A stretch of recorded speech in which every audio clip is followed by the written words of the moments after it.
अस्सलाम वालेकुम dear students. तो आज जो है एफ का हम सब्जेक्ट जो है number two, sorry chapter number two जो है वो डिस्कस करने लगे हैं। इसका नाम है कॉन्सेप्ट ऑफ एलिमिनेशन। तो एलिमिनेशन क्या होती है तो मैं आपको समझाऊंगा इंशाल्लाह। शॉर्ट शॉर्ट मैंने पॉइंट्स बनाए हुए हैं, तो आपको जो है इंशाल्लाह इससे अच्छी तरह समझ आ जाएगा। चलिए जी, टाइम ज़ाया नहीं करते और स्टार्ट करते हैं। तो एलिमिनेशन जो है वो क्या है? Elimination is regulation, control and removal of the by products और waste in the body. Removal of by products यानी कि जो हमारी बॉडी के अंदर सारे प्रोसेस हो रहे होते हैं, तो उसके जो प्रोसेस होने के बाद जो कचरा बचता है वो वेस्ट प्रोडक्ट कहलाता है। ठीक है जी।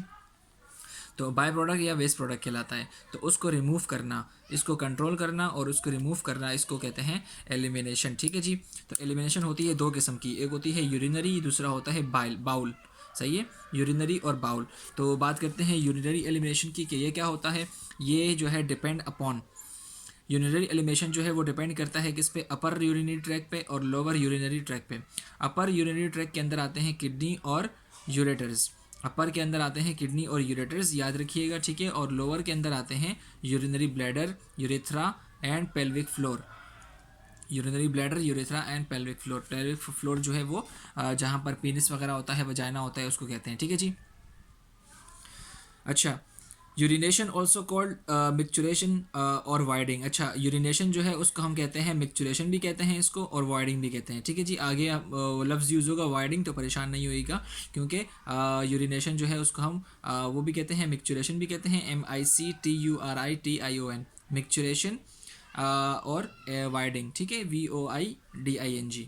अच्छा, अडल्ट जो है वो होल्ड कर सकते हैं कितना यूरिन, मतलब उनके ब्लैडर की कैपेसिटी कितनी होती है? 250 से लेकर 450 ml ऑफ यूरिन, यानी कि 250 ml से लेकर 450 या 500 ml तक वो यूरिन स्टोर कर सकते हैं। ब्लैडर के अंदर कैपेसिटी ही इतनी होती है। ठीक है जी। और चिल्ड्रन जो है वो कितना होल्ड कर सकते हैं? 50 ml से लेकर 200 ml तक। ठीक है, ये आपसे एमसीक्यूज के अंदर पूछा जा सकता है। अच्छा, अब यूरिनरी एलिमिनेशन जो है वो उसकी प्रॉब्लम्स क्या क्या हो सकती है? Problems related to urination. सबसे पहले जो बात करते हैं वो प्रॉब्लम ये है कि पॉलीयूरिया। पॉलीयूरिया का मतलब, पॉली का मतलब होता है बहुत ज़्यादा, यूरिया मतलब यूरिन। तो पॉलीयूरिया मतलब बहुत ज़्यादा यूरिन, और उसको डाईयूरिस भी कहते हैं। इसकी डेफिनेशन क्या है? Increase amount of urine production. जो यूरिन जो है वो प्रोड्यूस हो रहा है वो इंक्रीज अमाउंट के अंदर प्रोड्यूस हो रहा है, बहुत ज़्यादा प्रोड्यूस हो रहा है। It may lead to intense thirst, dehydration and weight loss. अगर आपका यूरिन जो है वो बहुत ज़्यादा प्रोड्यूस हो रहा है तो यह जाहिर सी बात है आप उसको निकालेंगे भी, एलिमिनेट भी करेंगे।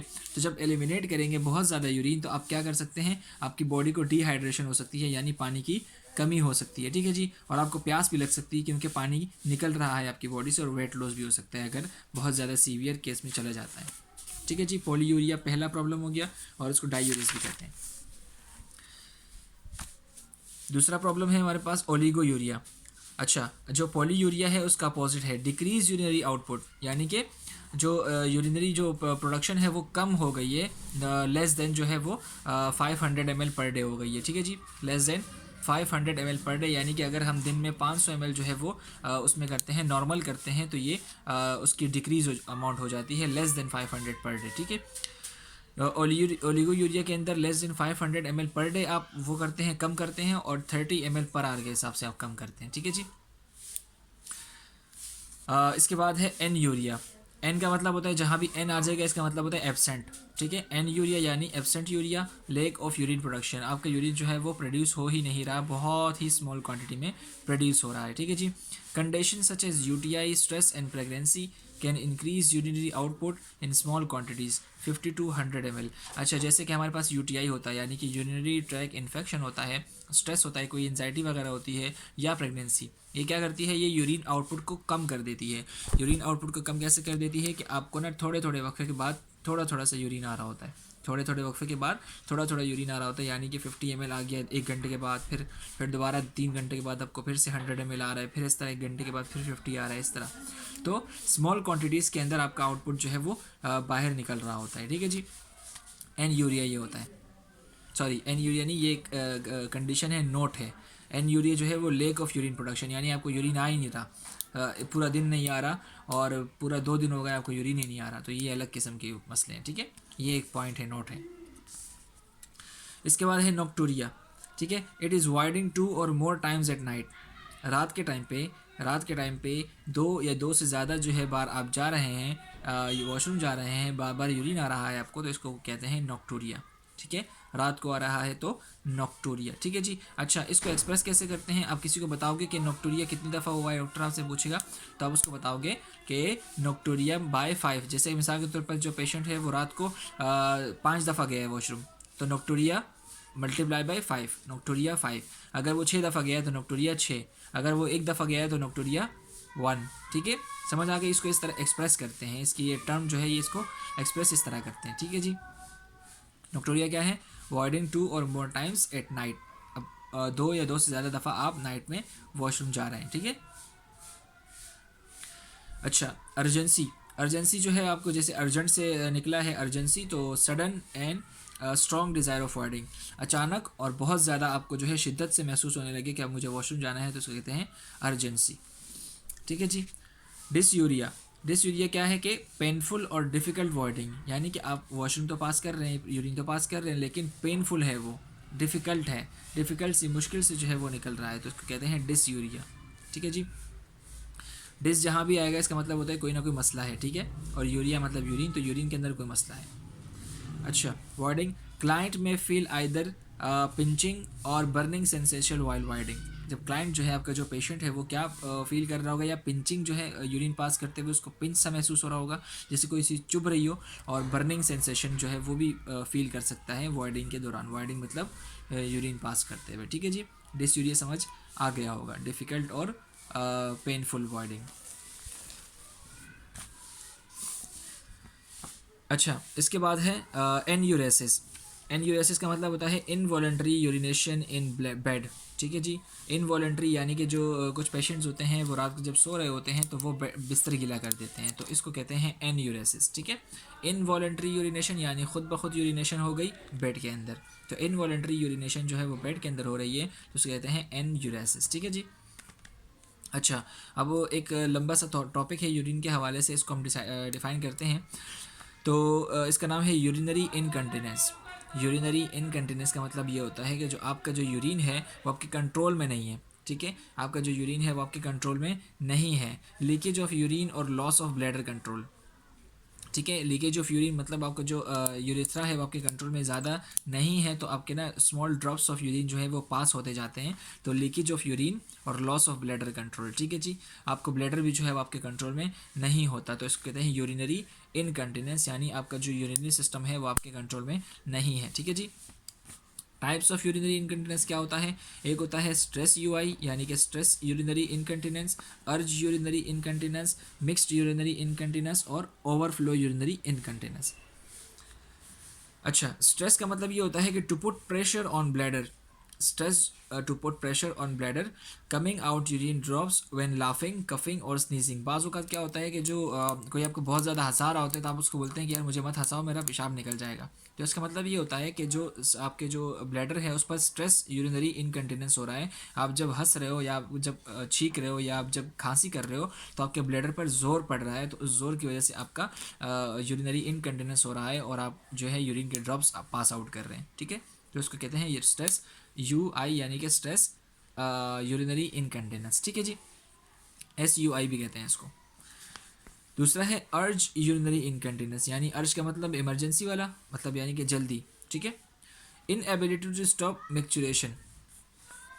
इनएबिलिटी यानी कि जो अर्ज UI है इसके अंदर आप क्या कर सकते हैं, आप जो है आपके अंदर काबिलियत नहीं होती मिक्चुरेशन यानी कि वॉइडिंग यानी कि यूरिनेशन को कंट्रोल करने की, तो आप यूरिन पास कर देते हैं।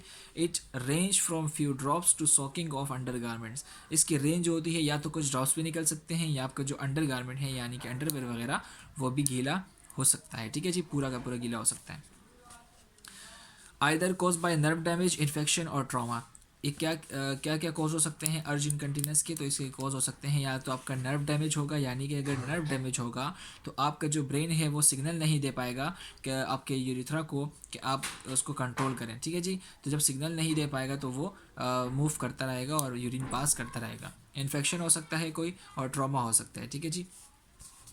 It is a major symptom of over active bladder. ठीक है, अर्ज यूआई जो है वो मेजर सिम्टम है ओवर एक्टिव ब्लैडर का। ओवर एक्टिव ब्लैडर का मतलब ये होता है कि आपका जो ब्लैडर है वो जो है थोड़ा सा भी जो है यूरिन अपने अंदर बर्दाश्त नहीं कर सकता, वो चाहता है कि जल्दी से जल्दी पास आउट हो जाए। तो ओवर एक्टिव यानी कि वो अपने अंदर बर्दाश्त नहीं कर पा रहा और वो जो है उसको पास आउट करने की कोशिश कर रहा है। ठीक है जी, स्ट्रेस यूआई समझ आ गया कि प्रेशर देंगे तो क्या होगा, यूरिन पास होगा तो स्ट्रेस यूआई। अच्छा, अगर कोई नर्व डैमेज है, इन्फेक्शन है या ट्रॉमा है तो अर्ज यूआई, यानी कि आप स्टॉप नहीं कर सकते अपने यूरिन को। ठीक है, अच्छा उसके बाद करते हैं मिक्स्ड यूआई, यानी कि both S U I and you I R present. अगर कोई ट्रॉमा है, नर्व डैमेज है, उसकी वजह से भी पास हो रहा है और कोई स्ट्रेस दे रहे हैं आप, उसकी वजह से अगर पास हो रहा है तो उसको मिक्स्ड यूआई कहते हैं। Common in orderly and middle age of women. तो जो ऑर्डरली वुमेन होती है, मिडिल एज ऑफ वुमेन होती है, उसके अंदर मिक्स्ड यूआई जो है वो कॉमन होता है। ठीक है जी, लाइटिंग थोड़ी सी ज़्यादा हो गई मेरे ख्याल से, समझ नहीं आ रहा होगा आपको। चलिए जी, स्ट्रेस हो गया, अर्ज हो गया, मिक्स्ड हो गया। ओवरफ्लो की बात करते हैं। एक ओवरफ्लो यूआई होता है और यूरिनरी इनकंटिनेंस होता है। Involuntary leakage with incomplete bladder emptying. ठीक है, ओवरफ्लो का मतलब ये होता है कि आपका जो ब्लैडर है वो फुल हो जाता है। ठीक है, फुल हो जाता है, उसकी वजह से भी जो लीकेज हो रही होती है तो उसको कहते हैं ओवरफ्लो यूआई। अब जो ओवरफ्लो यूआई है इसके अंदर ब्लैडर तो आपका फुल है लेकिन वो पूरा का पूरा खाली नहीं हो रहा, तो उसमें से कुछ कुछ खाली हो रहा है। और देखें मिसाल के तौर पर, जैसे कि मैं आपको ऊपर डायग्राम में समझाता हूँ, छोड़ा भी इसको। ये देखें, ये आपका ब्लैडर है, ठीक है, ये यूरिन है। स्ट्रेस का मतलब ये होता है कि ऊपर से ब्लैडर से जो है वो स्ट्रेस पड़ रहा है, जोर पड़ रहा है, तो आपका जो यूरिन है वो नीचे की तरफ जोर कर रहा है और निकल रहा है। ठीक है, ड्रॉप्स निकल रहे हैं। अच्छा, अर्ज का मतलब क्या होता है कि जो आपकी जो ब्लैडर की जो कॉन्ट्रैक्शन होती है तो वो मतलब ये कि अपने अंदर कोई यूरिन जो है वो स्टोर नहीं होने देती और ये मसल्स यहाँ से कॉन्ट्रैक्ट होके, तंग होके यूरिन को वो जो है बाहर एक्सपेल कर देते हैं। ठीक है, ये अर्ज की आ गई, अर्ज यूरिनरी इनकंटिनेंस, या लिखा हुआ है मसल कॉन्ट्रैक्शन। ठीक है, मसल कॉन्ट्रैक्शन हो रही है ब्लैडर की वजह से, ओवर एक्टिव जो है ब्लैडर है तो वो क्या कर रहा है, यूरिन को जो है वो एक्सपेल आउट करने की कोशिश कर रहा है। ठीक है जी, अच्छा ओवरफ्लो क्या है, देखें जो यूरिन है वो फुल हुआ हुआ है, इसके अंदर यूरिन फुल हुआ हुआ है, लेकिन यहाँ पर मसला ये है कि ये आपको नज़र आ रहा है, ये है प्रोस्टेट ग्लैंड जो कि मेल्स के अंदर होता है। ठीक है, प्रोस्टेट ग्लैंड मेल्स के अंदर होता है, ये हमारे रिप्रोडक्टिव सिस्टम के अंदर जो है वो सीमेन प्रोड्यूस कर रहा होता है।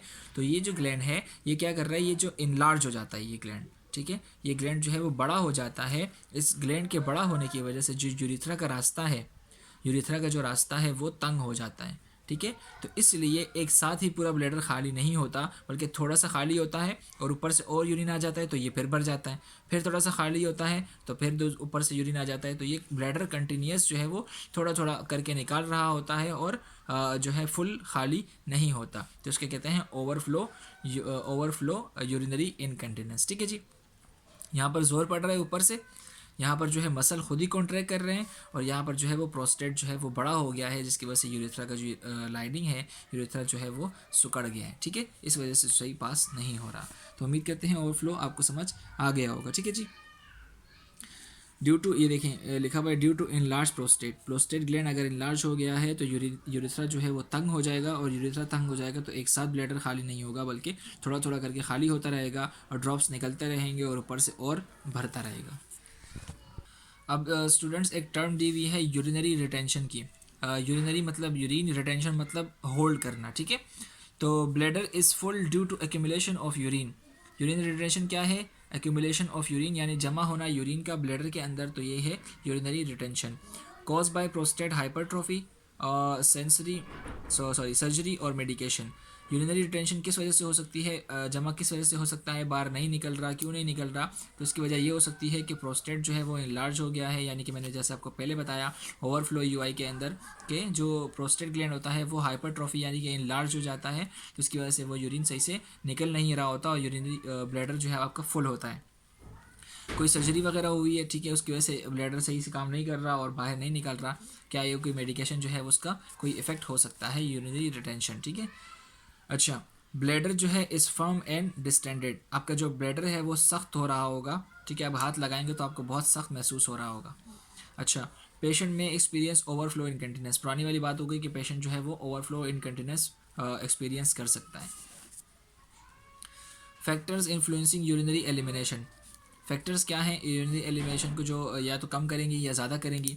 ठीक है। तो फैक्टर्स ये हैं कि infants develop urine control between age of 2 to 5, जो छोटे बच्चे होते हैं उनकी जो कंट्रोल जो है वो डेवलप होती है 2 से 5 साल के अंदर। After 50 years excretory function of kidney is diminish, जो 50 साल के बाद जो है वो एक्सक्रीटरी फंक्शन जो है वो मतलब ये कि जो किडनी का जो फंक्शन होता है वो ख़राब होना शुरू हो जाता है, ठीक है जी। कोई प्रेगनेंसी हो सकती है, ठीक है, जो उसकी वजह से आप कंट्रोल नहीं कर सकते, आपकी जो प्रोडक्शन हो रही है वो ज़्यादा हो रही है या तो कम हो रही है। Caffeine alcohol increase frequency and output, caffeine और अल्कोहल जो है ये आपकी फ्रीक्वेंसी यानी कि बार बार वॉशरूम का आना, फ्रीक्वेंसी कहती है बार बार वॉशरूम का आना, और जो आउटपुट है निकलना वो ज़्यादा कर सकता है, ठीक है। हाई सोडियम फ्लूइड कोज फ्लूइड रिटेंशन, अगर आपकी खुराक के अंदर सोडियम का लेवल बहुत ज़्यादा है तो आप फ्लूइड रिटेंशन आपकी ज़्यादा होगी, आपका जो ब्लैडर के अंदर यूरिन होगा वो ज़्यादा स्टोर होता रहेगा, ठीक है जी। तो सोडियम भी लेवल ज़्यादा कर देता है, इसलिए आपको सोडियम का लेवल कम करना चाहिए अपने खाने के अंदर। Diuretics increase urine formation, diuretics क्या होते हैं, लेसिक्स हमारे पास इंजेक्शन आता है जिसको हम डायूरेटिक कहते हैं। तो डायूरेटिक क्या करता है कि जो आपका जो यूरिन फॉर्मेशन होता है वो इंक्रीज़ कर देता है, ठीक है जी।